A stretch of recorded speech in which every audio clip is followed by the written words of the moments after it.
What do you want, Steve? Hey, it's too bad they don't give scout badges for digging up buried kids. I like to see what that badge would look like. I went over to ask her what it was like, being buried alive and all. But she just stared at me, and twitched, and drooled. Guess I got my answer. Huh. Good. Finally.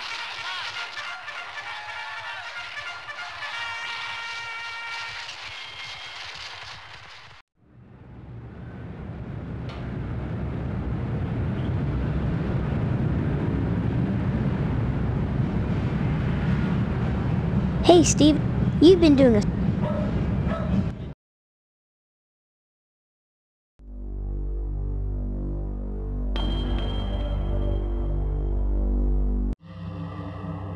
And here it is, the object doll, imported Venetian glass and Italian dreams. You have done well. An unfortunate side effect that Pastorelli was electrocuted because you left live wires in a puddle on the floor. But as those with affectations of worldliness say, c'est la vie.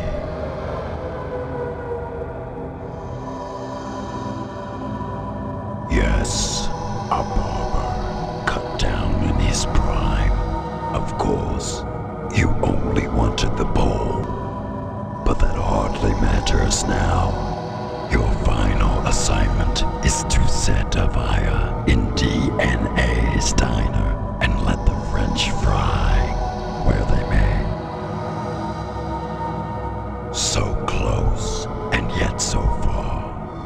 What a pity. Tonight, the bake sale commences. Soon, the annual harvest blood drive will be at hand, when sacrifice will be the order of the day. Your time in harvest grows short. And here it is, of your... Yes, I suggest you succeed. Beyond that, you must find your own.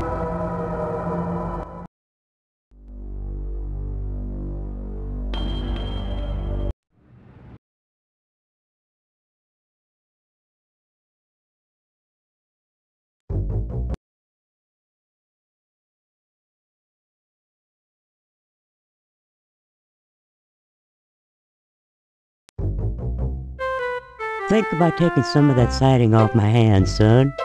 I'll cut you a nice price on it. I was one what found Pastorelli this morning, after he stepped in the water with the live wires hanging out.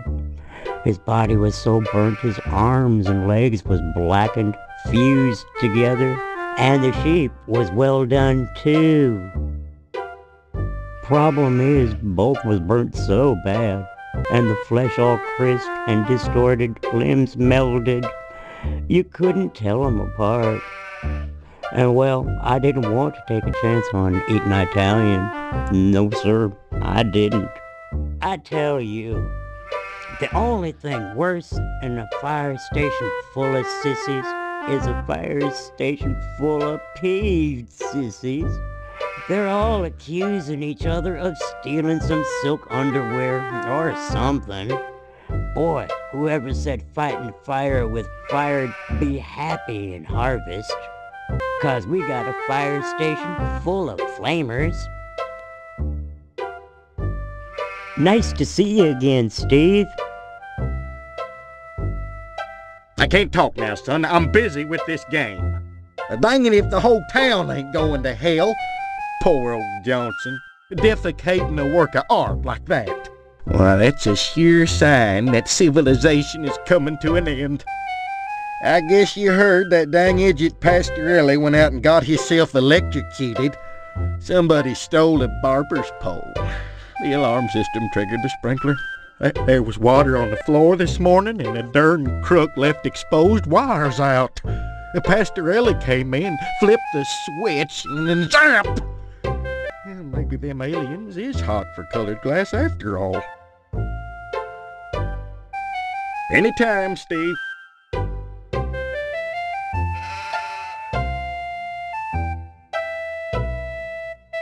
Oh, that ain't so much.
Young man, we really have nothing to say to each other. I have the feeling your innards shall soon adorn my slab, and I'd rather not know the face of the meat I'm slicing. It seems that, like some elephant's graveyard, people of low station come to harvest to die. They simply drop dead, penniless, and they all need burials. Like that corpse in the chapel, all dressed up and nowhere to go. No mourners, no point. But I still must provide them with prompt burials by town charter, and absorb the losses myself. God knows, by putting these people up at the Wayward Hotel, I do more than my fair share. So why must I pay for the coffins and burial materials as well? My losses to the dead are substantial. Hopefully the bake sale will offset some of them. I do hope you'll attend the bake sale and spend heavily. It's for the needy, you know. Sure. And all they have to do to benefit is die. A ditch makes a poor resting place. You'll need to learn that, if you ever want to leave Harvest. You make it sound like I have a choice. A choice that is rapidly vanishing. Join the lodge, Stephen, while you may. The corpse reclining in the chapel right now is a prime example of the difficulties I face. For unfathomable reasons, this bum decided to wander into Harvest and summarily drop dead. Just like that. Indeed. He died of purely natural causes. Of that I have no doubt. But why come to Harvest to die? You say this happens often. Isn't that a little too much of a coincidence? I've often puzzled over the situation myself. Though I can assure you, young man, that nothing untoward is happening in Harvest. On the contrary, it's an indication of our compassion that I put up hobos in the Wayward Hotel, and the Order of the Harvest Moon mandates their prompt burial, even when they are without family or means, and when it entails losses on my part. I'd say it's been a pleasure, but I find the company of the living so wearisome. You can't have that, Stephen. I need it for my work. And may I say you're a rude young man for attempting to steal it. I was only going to borrow it. Indeed. And have you anything I could hold as security? How about the fact that you lied to me about that corpse in the other room? John Doe? I'm sure I don't know what you mean. If he just dropped dead, where did all those slashes come from? I don't know what slashes you're referring to. They were there. Do you have any proof of these wild claims? Any tangible evidence? If not, I suggest you leave me to my work. I'd say it's been a